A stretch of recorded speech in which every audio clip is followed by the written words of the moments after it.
और सोवियत संघ के पारस्परिक संबंधों को उजागर करती है। और द्वितीय विश्व युद्ध के बाद के अंतर्राष्ट्रीय संबंधों का ये एक नया अध्याय है और इसे एक नई परिघटना कहा जा सकता है जिसको कि विश्व राजनीति में देखा गया। दोस्तों, द्वितीय विश्व युद्ध के दौरान अमेरिका और सोवियत संघ के मध्य मित्रता का एक अध्याय शुरू हुआ था, लेकिन जल्द ही वो समाप्त हो गया। दोनों महाशक्तियों में जो पारस्परिक मतभेद थे और वैमनस्य की भावना थी वो गहरी होती गई और दोनों एक दूसरे को नीचा दिखाने के प्रयास करने में लग गए। और इस प्रयास से हुआ ये कि दोनों देशों में कूटनीतिक, सांस्कृतिक, राजनीतिक और सामाजिक क्षेत्रों में सहयोग की बजाय संघर्ष की स्थिति का जन्म हुआ। अंतर्राष्ट्रीय मंच पर दोनों स्थितियां एक दूसरे पर आरोप प्रत्यारोप लगाती थीं और एक दूसरे को नीचा दिखाने के लिए और एक दूसरे से अपना वर्चस्व सिद्ध करने के प्रयास में लग गई थीं। इसके अलावा दोनों अपने अपने गुट और पक्ष में ज़्यादा से ज़्यादा देशों को या महाशक्तियों को शामिल करने में लग गई थीं ताकि अपना प्रभाव बनाया जा सके।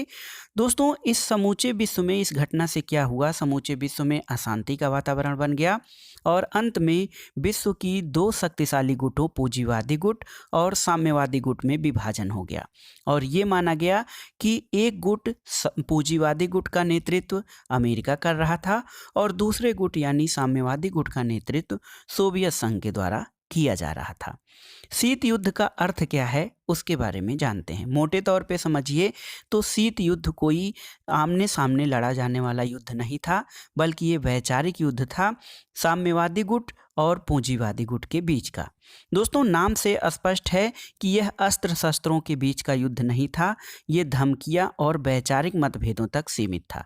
इसमें कोई वास्तविक युद्ध नहीं लड़ा गया और प्रत्यक्ष रूप से नहीं बल्कि परोक्ष रूप से इसमें युद्ध किया गया, प्रचार साधनों का सहारा लिया गया था। इसके अलावा अनेक प्रकार के आरोप प्रत्यारोप लगाए गए और अपने वर्चस्व को सिद्ध करने का प्रयास किया गया। दोस्तों, शीत युद्ध एक प्रकार का वैचारिक या वाक युद्ध था जो कागज के गोलों, पत्र पत्रिकाओं, रेडियो और प्रचार साधनों से लड़ा गया था। इस युद्ध में न तो कोई गोली चली न कोई घायल हुआ और इसमें दोनों महाशक्तियों ने अपना अपना वर्चस्व कायम करने के लिए विश्व के अधिकांश हिस्सों में परोक्ष युद्ध लड़े। युद्ध को शस्त्र युद्ध में बदलने से रोकने के भी सभी उपायों का प्रयोग किया गया और इस युद्ध को आमने सामने का युद्ध इसलिए रोकने का प्रयास किया गया क्योंकि दुनिया दो विश्व युद्धों की विभीषिका को झेल चुकी थी। दोस्तों, दोनों महाशक्तियां जो थीं दोनों गुटों का नेतृत्व करती थीं और एक दूसरे को नीचा दिखाने के सभी उपायों का सहारा भी लेती थीं। इस युद्ध का उद्देश्य अपने अपने गुटों में अपने सहयोगी राष्ट्रों को शामिल करके अपनी स्थिति को मजबूत बनाना था ताकि भविष्य में अपने विरोधी गुट की चालों को आसानी से समझकर उनका उत्तर दिया जा सके। दोस्तों, ये युद्ध द्वितीय विश्व युद्ध के बाद अमेरिका और सोवियत संघ के मध्य पैदा हुआ अविश्वास और शंका की अंतिम परिणति माना जा सकता है। केपीएस मेनन के अनुसार दोस्तों, शीत युद्ध दो विरोधी विचारधाराओं, पूंजीवाद और साम्यवाद, दो व्यवस्थाओं यानी बुर्जुआ लोकतंत्र और सर्वहारा तानाशाही, दो गुटों यानी नाटो और वार्सा पैक्ट, दो राज्यों यानी अमेरिका और सोवियत संघ तथा दो नेताओं जॉन फॉस्टर डल्लास और स्टालिन के बीच का युद्ध था जिसका प्रभाव पूरे विश्व पर पड़ा। भारत के पूर्व प्रधानमंत्री पंडित जवाहरलाल नेहरू ने शीत युद्ध को परिभाषित करते हुए कहा कि यह एक निलंबित युद्ध का स्थिति था जो कि मृत्युदंड के वातावरण में इसमें सभी लोग जी रहे थे और ये गर्म युद्ध यानी आमने सामने के युद्ध से भी अधिक भयानक और खतरनाक था। दोस्तों, इस प्रकार ये कहा जा सकता है कि शीत युद्ध या कोल्ड वार दो महाशक्तियों के बीच एक वैचारिक युद्ध था जो कि कूटनीतिक उपायों पर आधारित था और ये दोनों महाशक्तियों के मध्य द्वितीय विश्व युद्ध के बाद उत्पन्न तनाव की प्रत्यक्ष अभिव्यक्ति था। ये वैचारिक युद्ध होने के साथ जो है वैचारिक युद्ध होने के कारण वास्तविक युद्ध से अधिक भयानक था। शीत युद्ध की उत्पत्ति। दोस्तों, शीत युद्ध की जो उत्पत्ति की वातावरण था वो द्वितीय विश्व युद्ध के समय से ही बनने लगा था। शीत युद्ध के लक्षण द्वितीय विश्व युद्ध के दौरान ही प्रकट होने लगे थे। दोनों महाशक्तियां अपने अपने संकीर्ण स्वार्थों को ध्यान में रखकर युद्ध लड़ रही थीं और परस्पर सहयोग की भावना का केवल दिखावा कर रही थी। जो सहयोग की भावना युद्ध के दौरान दिखाई दे रही थी वो युद्ध के बाद समाप्त होने लगी और शीत युद्ध के लक्षण स्पष्ट तौर पर उभरने लग गए। दोनों गुट जो थे एक दूसरे की शिकायत करने लगे और इन शिकायतों के कुछ आधार तो सुदृढ़ थे और वास्तविक थे। ये पारस्परिक मतभेद शीत युद्ध के प्रमुख कारण थे। शीत युद्ध के उत्पत्ति के प्रमुख कारणों को आइए चार्ट में देखते हैं।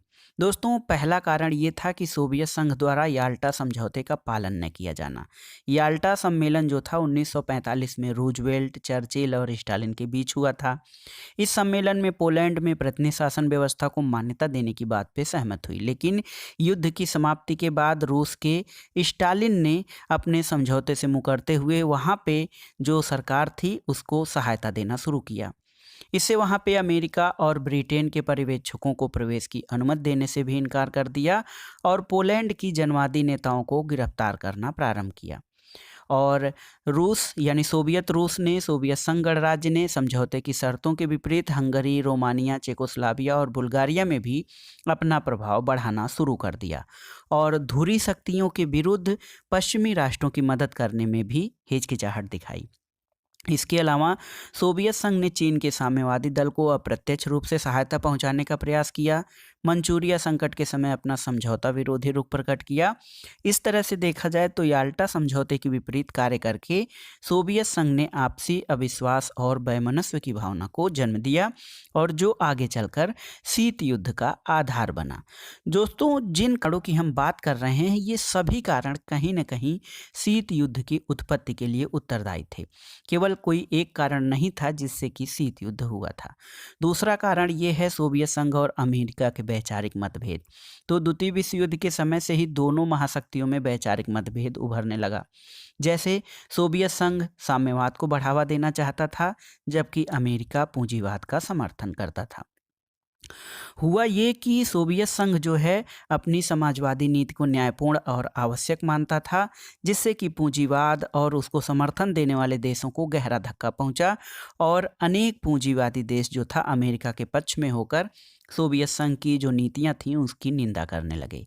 इससे क्या हुआ कि ये जो है वैचारिक मतभेद पूंजीवाद बनाम समाजवाद विचारधारा का हो गया और इस विचारधारा में तालमेल न होने के कारण ही दोनों महाशक्तियों के बीच शीत युद्ध उत्पन्न हुआ।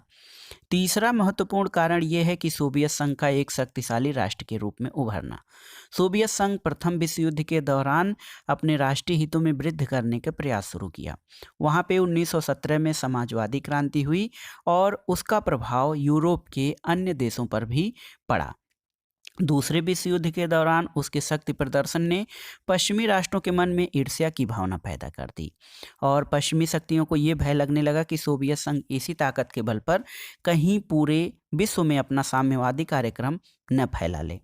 दूसरे विश्व युद्ध के दौरान वे चुप रहे, लेकिन युद्ध के बाद उन्होंने सोवियत संघ की बढ़ती शक्ति पर चिंता जताई और उन्होंने सोवियत संघ विरोधी नीतियां अमल में लानी शुरू कर दी। पश्चिमी राष्ट्रों को सोवियत संघ के विरुद्ध एकजुट करने के प्रयास जो है पूंजीवादी शक्तियों ने किए। इससे शीत युद्ध को बढ़ावा मिलना स्वाभाविक था। चौथा जो कारण है ईरान में सोवियत हस्तक्षेप। सोवियत संघ और पश्चिमी शक्तियों ने द्वितीय विश्व युद्ध के दौरान जर्मनी के आत्मसमर्पण के बाद 6 महीने के अंदर ही ईरान से अपनी सेनाएं वापस बुलाने का समझौता किया, लेकिन युद्ध के बाद पश्चिमी देशों ने अपनी सेनाएं बुला ली और सोवियत संघ ने अपनी सेनाएं नहीं बुलाई। सोवियत संघ की इस समझौता विरोधी नीति ने भी शीत युद्ध को जन्म दिया। इसके अलावा पांचवा कारण जो शीत युद्ध की उत्पत्ति में सहायक था वो था कि टर्की में सोवियत हस्तक्षेप। द्वितीय विश्व युद्ध के बाद सोवियत संघ ने टर्की में अपना दबाव बनाना आरंभ किया। उसने टर्की के कुछ प्रदेशों और बास्फोरस में एक सैनिक अड्डा बनाने के लिए दबाव डाला। अमेरिका और अन्य पश्चिमी राष्ट्र इसके विरुद्ध थे और इस दौरान अमेरिका ने ट्रूमैन सिद्धांत का प्रतिपादन करके टर्की को हर संभव सहायता देने का प्रयास किया ताकि वहां पर साम्यवादी प्रभाव को कम किया जा सके और इन परस्पर विरोधी कार्रवाइयों के कारण शीत युद्ध को बढ़ावा मिला और उसके उत्पत्ति के जो है मामले रास्ते साफ हुए। इसके अलावा जो अगला यानी छठा कारण है यूनान में साम्यवादी प्रसार, तो 1944 के समझौते के तहत यूनान पर ब्रिटेन का अधिकार उचित ठहराया गया था। लेकिन दूसरे विश्व युद्ध के बाद ब्रिटेन ने अपने आर्थिक विकास के लिए वहां से अपने सैनिक ठिकाने वापस हटा लिए और सोवियत संघ ने यूनान में गृह युद्ध छिड़ने पर वहां के साम्यवादियों की मदद शुरू की और पश्चिमी शक्तियों ने परंपरागत सरकार का समर्थन किया। अमेरिका ने मार्शल योजना और ट्रूमैन सिद्धांत के तहत यूनान में अपनी पूरी ताकत लगा दी थी। इससे क्या हुआ, साम्यवादी कार्यक्रम को धक्का पहुंचा और सोवियत संघ का जो सपना था यूनान में साम्यवादी प्रसार का, वो समाप्त हो गया। अगला जो शीत युद्ध के उत्पत्ति का कारण ये था द्वितीय मोर्चे संबंधी विवाद। तो द्वितीय विश्व युद्ध के दौरान जो सबसे महत्वपूर्ण घटना जिम्मेदार है शीत युद्ध की उत्पत्ति के लिए, उसमें ये है कि हिटलर के नेतृत्व में जब जर्मन सेनाएं तेजी से सोवियत संघ की तरफ बढ़ रही थी, तो सोवियत संघ ने अपने भारी जानमाल के नुकसान को रोकने के लिए पश्चिमी राष्ट्रों यानी मित्र राष्ट्रों से सहायता की मांग की। सोवियत संघ ने कहा कि पश्चिमी शक्तियों को जर्मनी का वेग कम करने के लिए सोवियत संघ में जल्दी ही दूसरा मोर्चा खोलना चाहिए ताकि रूसी सेना पर जर्मनी का दबाव कम हो सके। लेकिन पश्चिमी शक्तियों ने जानबूझकर दूसरा मोर्चा खोलने में देर की और वो ये चाहते थे कि जो सोवियत संघ है वो जर्मनी के आक्रमण से उसका सफाया हो जाए और इस कारण से भी सोवियत संघ के मन में पश्चिमी शक्तियों के विरुद्ध नफरत की भावना हुई, जो आगे चलकर शीत युद्ध के रूप में प्रकट हुई। अगला जो शीत युद्ध की उत्पत्ति का कारण है वो है तुष्टीकरण की नीति। द्वितीय विश्व युद्ध के दौरान पश्चिमी शक्तियों ने धुरी राष्ट्रों में जर्मनी, इटली और जापान आते हैं। तो द्वितीय विश्व युद्ध के दौरान जो पश्चिमी शक्तियां थीं, अमेरिका, ब्रिटेन, रूस आदि ने जर्मनी और इटली, जापान के आक्रमणों के विरुद्ध मित्र राष्ट्रों की रक्षा करने के बजाय तुष्टीकरण की नीति अपनाई और उन्होंने जानबूझकर अपने मित्र राष्ट्रों को सहायता नहीं पहुंचाई और अपने मित्र राष्ट्रों को धुरी शक्तियों के हाथों पराजित होने के लिए बाध्य किया। इससे क्या हुआ, युद्ध के पहले जो समझौता किया गया था उसके प्रति लोगों के मन में अविश्वास पैदा हुआ, जिससे आगे चलकर शीत युद्ध जो है प्रारंभ हुआ। दोस्तों, इसके अलावा सोवियत संघ द्वारा बाल्कन समझौते की भी उपेक्षा की गई थी। बाल्कन समझौते के तहत क्या हुआ कि 1944 में पूर्वी यूरोप का विभाजन करने पर सोवियत संघ और ब्रिटेन में सहमति हुई। इसके तहत हुआ ये कि बुल्गारिया और रोमानिया पर सोवियत संघ का और यूनान पर ब्रिटेन का प्रभाव स्वीकार करने पर सहमत हुई थी। हंगरी और यूगोस्लाविया में दोनों का बराबर प्रभाव मानने की बात कही थी, लेकिन दूसरे विश्व युद्ध की समाप्ति पर सोवियत संघ ने ब्रिटेन के प्रभाव की अपेक्षा करके अपने साम्यवादी प्रसार को तेज किया और उन देशों में साम्यवादी सरकारों की स्थापना करा दी। उससे पश्चिमी राष्ट्रों ने गैर समझौतावादी कार्य कहा और सोवियत संघ और पश्चिमी शक्तियों में दूरियां बढ़ने लगी और एक तरह से शीत युद्ध का वातावरण तैयार होने लगा। इसके अलावा एक महत्वपूर्ण घटना और जिम्मेदार है शीत युद्ध की उत्पत्ति के लिए, वो है अमेरिका का परमाणु कार्यक्रम। दोस्तों, द्वितीय विश्व युद्ध के दौरान अमेरिका ने गुप्त तरीके से अपना परमाणु कार्यक्रम विकसित किया और सोवियत संघ की सहमति के बिना ही उसने जापान के 2 शहरों में परमाणु बम गिराए थे। अमेरिका ने अपनी युद्ध तकनीक की जानकारी सोवियत संघ को न देकर एक अविश्वास की भावना को जन्म दिया था। इससे सोवियत संघ और पश्चिमी शक्तियों के बीच सहयोग के कार्यक्रमों को धक्का पहुंचा। सोवियत संघ अमेरिका के परमाणु कार्यक्रम को एकाधिकार की भावना समझकर सहन नहीं कर सका और उसके मन में ये शंका पैदा हो गई थी कि पश्चिमी राष्ट्रों को उससे घृणा है और इस भावना ने भी शीत युद्ध को जन्म दिया था। इसके अलावा परस्पर विरोधी प्रचार भी शीत युद्ध के लिए उत्तरदायी थे। द्वितीय विश्व युद्ध के बाद दोनों महाशक्तियां एक दूसरे के खिलाफ प्रचार अभियान में जुट गई। देखिए, 1946 में सोवियत रूस ने कैनेडियन रॉयल कमीशन की रिपोर्ट में कहा कि कनाडा का साम्यवादी दल सोवियत संघ की एक भुजा है। इसका सरकारी और गैर सरकारी क्षेत्रों में सोवियत संघ के साम्यवादी प्रचार की निंदा हुई। सोवियत संघ भी सतर्क हो गया और उसने अमेरिका की जोरदार आलोचना करना शुरू किया। मुनरो सिद्धांत इसका स्पष्ट उदाहरण है, जिसमें साम्यवादी ताकतों को पश्चिमी गोलार्ध में अपना प्रभाव कम करने के प्रति सचेत रहने को कहा गया था और इसी तरह से ट्रूमैन सिद्धांत और अमेरिकन सीनेट द्वारा खुले रूप से सोवियत संघ की विदेश नीति की आलोचना की गई और इसके बाद हुआ ये कि सोवियत संघ ने अमेरिका और अन्य पश्चिमी राष्ट्रों के विरुद्ध साम्यवादी ताकतों को इकट्ठा करने के लिए जोरदार प्रचार अभियान चलाया और इस प्रचार अभियान पर परस्पर वैमनस्य और आपसी द्वेष, घृणा और शंका की भावना को जन्म दिया, जो आगे चलकर शीत युद्ध के रूप में दुनिया के सामने आया। इसके अलावा लैंड लीज समझौते का भी समापन हो गया। तो द्वितीय विश्व युद्ध के दौरान अमेरिका और सोवियत संघ में जो समझौता हुआ था, उसके तहत सोवियत संघ को जो अपर्याप्त सहायता मिल रही थी, उसे भी अमेरिका ने बिना किसी पूर्व सूचना के बंद कर दिया। इस निर्णय से सोवियत संघ नाराज हो गया और सोवियत संघ ने इसे अमेरिका की सोची समझी चाल मानकर उसके विरुद्ध अपना रवैया कड़ा कर दिया। इसके कारण दोनों महाशक्तियों में आपसी विश्वास की भावना अधिक, आपसी अविश्वास बढ़ा और शीत युद्ध के वातावरण तैयार हुआ। एक और प्रमुख कारण जो था वो था फासीवादी ताकतों को अमेरिका का सहयोग। तो दोस्तों, द्वितीय विश्व युद्ध के बाद ही अमेरिका और अन्य पश्चिमी देश क्या हुए, इटली से अपने संबंध बढ़ाने के प्रयास करने लगे। सोवियत संघ को ये शक हुआ कि इटली में फासीवाद को बढ़ावा दिया जा रहा है और साम्यवाद को कमजोर किया जा रहा है। इससे भी दोनों के मध्य दूरियां बढ़ी थी। बर्लिन विवाद उसमें आग में घी का काम किया। दोस्तों, द्वितीय विश्व युद्ध के दौरान सोवियत संघ का पूर्वी बर्लिन पर और अमेरिका और ब्रिटेन का पश्चिमी बर्लिन पर अधिकार हुआ था। युद्ध के बाद पश्चिमी ताकतों ने अपने क्षेत्र के अधीन बर्लिन प्रदेश में नई मुद्रा का प्रचलन किया और इन फैसलों के विरुद्ध जून 1948 में बर्लिन की नाकाबंदी सोवियत संघ ने की। इसके परिणामस्वरूप सोवियत संघ और अमेरिका और ब्रिटेन के बीच हुए प्रोटोकॉल का उल्लंघन हो गया। इसके लिए सोवियत संघ को पूर्ण रूप से दोषी माना गया। सोवियत संघ भी अपना दोष मानने को तैयार नहीं था। इससे मामला सुरक्षा परिषद में पहुंचा और दोनों महाशक्तियों के मध्य शीत युद्ध के बादल मंडराने लगे।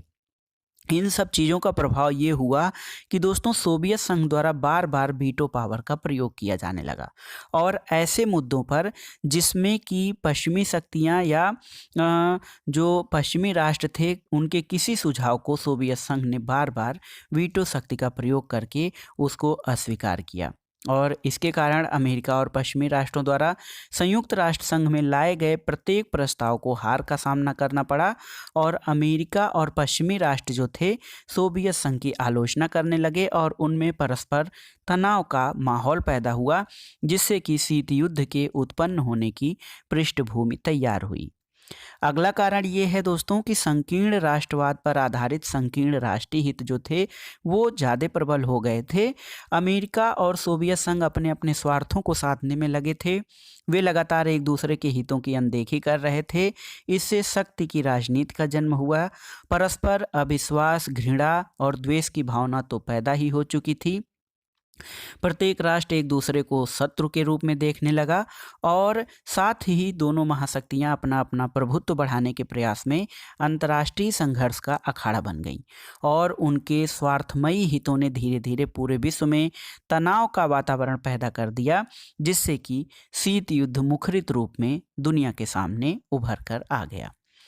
शीत युद्ध के कारण क्या थे? शीत युद्ध के उत्पत्ति के जो कारण थे या उत्पत्ति जिस कारणों से हुई, वही शीत युद्ध के कारण थे।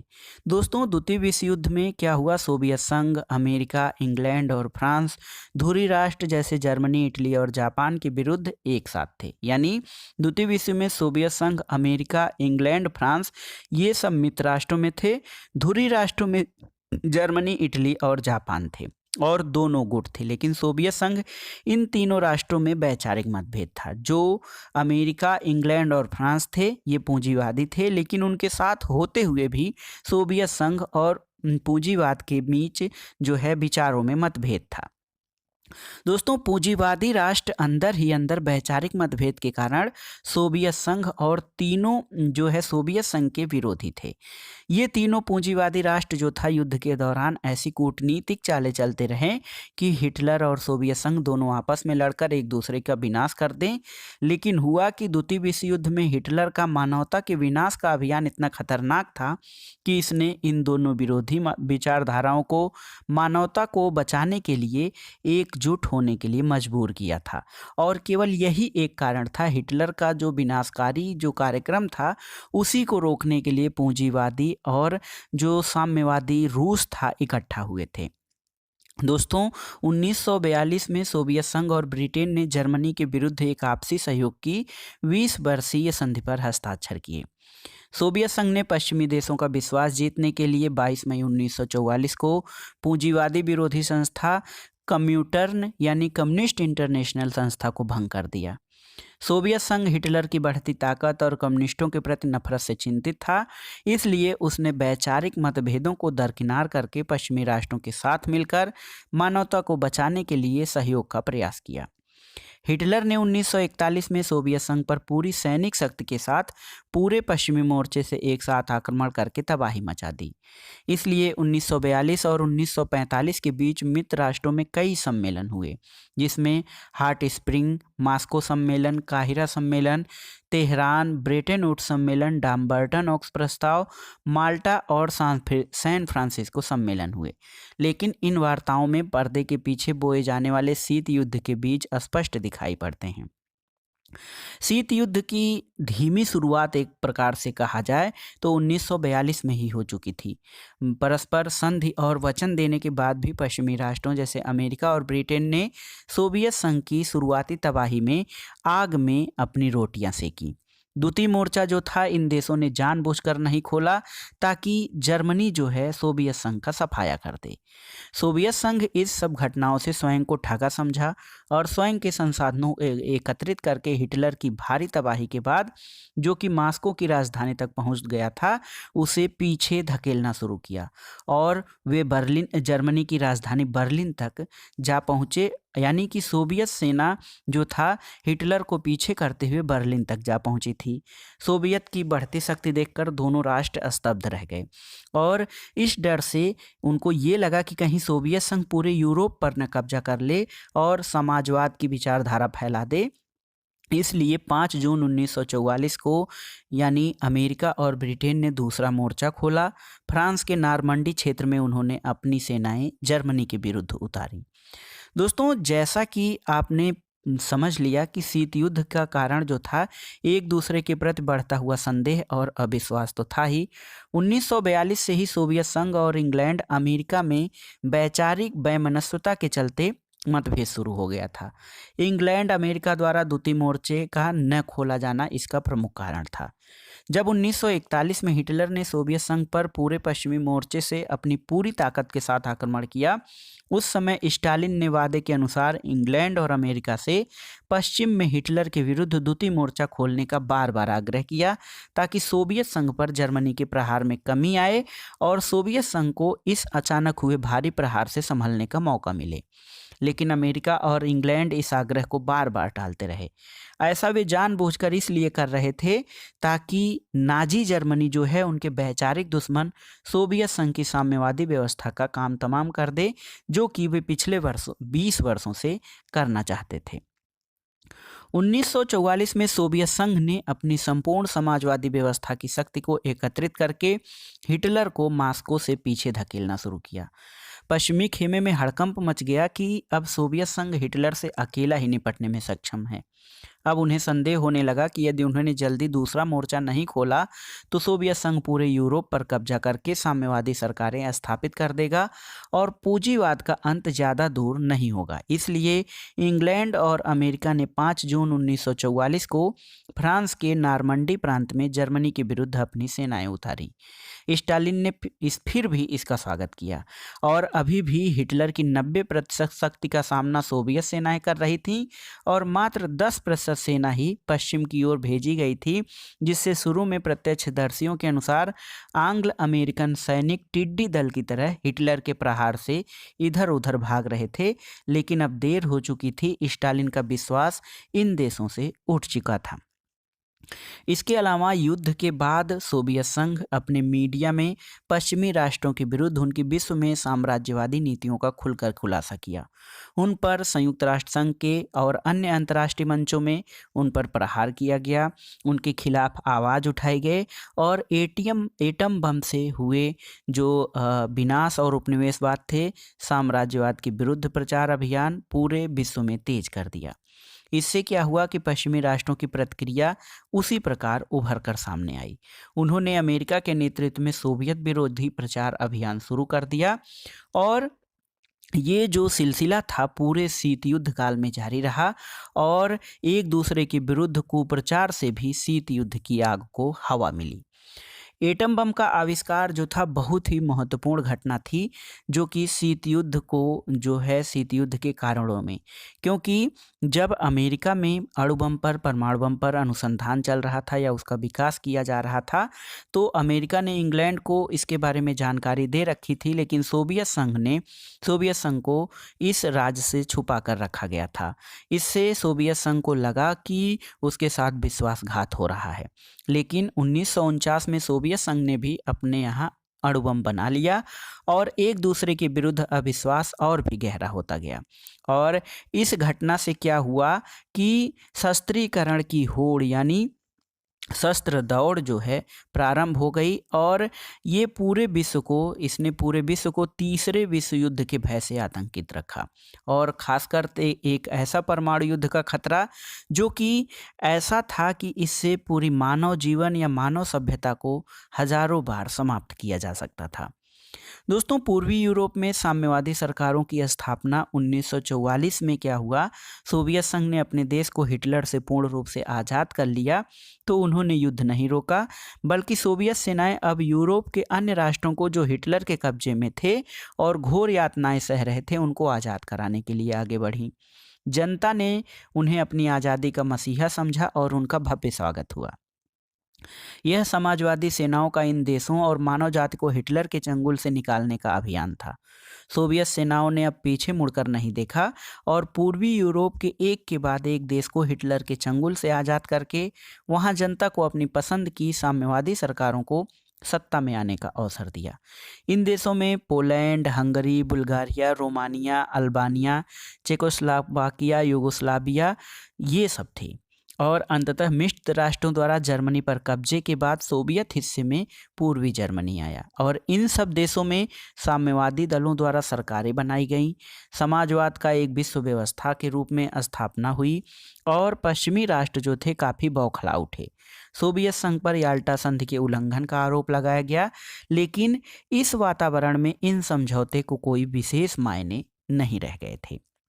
इसके अलावा ईरान से सोवियत ने अपनी सेनाएं नहीं हटाई और पश्चिमी राष्ट्रों के सेनाओं को हटाने के कुछ समय बाद उसने अपनी सेनाएं हटाई और उसके लिए अपनी सुरक्षा का मुद्दा महत्वपूर्ण बताया। तो दोस्तों, ये सब जो थे शीत युद्ध के प्रमुख कारण थे। शीत युद्ध के प्रभाव क्या पड़े? केवल शीत युद्ध के प्रभाव इन दो देशों पर नहीं, बल्कि पूरे विश्व पटल और विश्व राजनीति पर पड़े। इसका सबसे पहला प्रभाव ये हुआ कि दुनिया दो गुटों में विभाजित हो गई। एक गुट था पूंजीवादी गुट और दूसरा गुट था साम्यवादी गुट। इसके कारण क्या हुआ कि दुनिया जो थी दो खेमों में बट गई। जो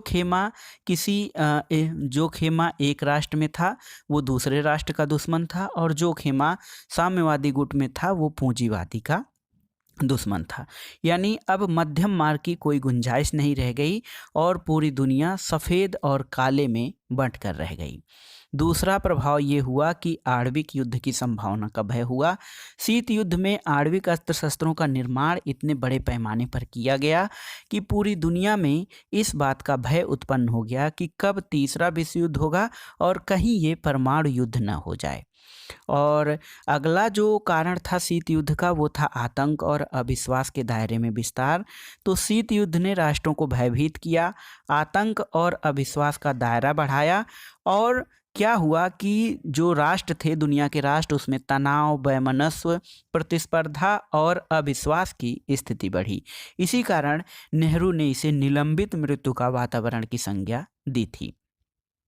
दोस्तों, शीत युद्ध का एक प्रभाव ये हुआ कि दुनिया में सैनिक संधि और सैनिक गठबंधनों का बाहुल्य हो गया। शीत युद्ध ने विश्व में सैनिक संधियों और सैनिक गठबंधनों को जन्म दिया। नाटो, सीटो, सेंटो और वार्सा पैक्ट जैसे अनेक सैनिक गठबंधनों का प्रादुर्भाव हुआ, जो कि शीत युद्ध का परिणाम था।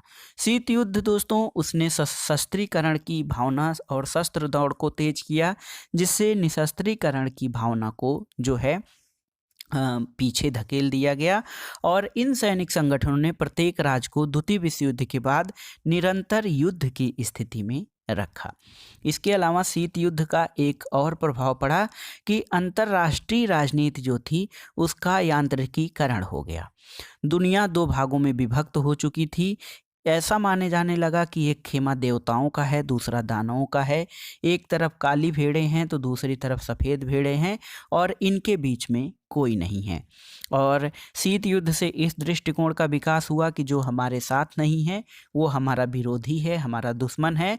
और वहीं अंतर्राष्ट्रीय राजनीति का एकदम से यांत्रिकीकरण हो गया, और भावना और सहयोग या सहयोग जैसी भावना विलुप्त हो गई। इसके अलावा अंतर्राष्ट्रीय राजनीति में सैनिक दृष्टिकोण का पोषण हुआ, और शांति की बात करना संदेहास्पद लगने लगा।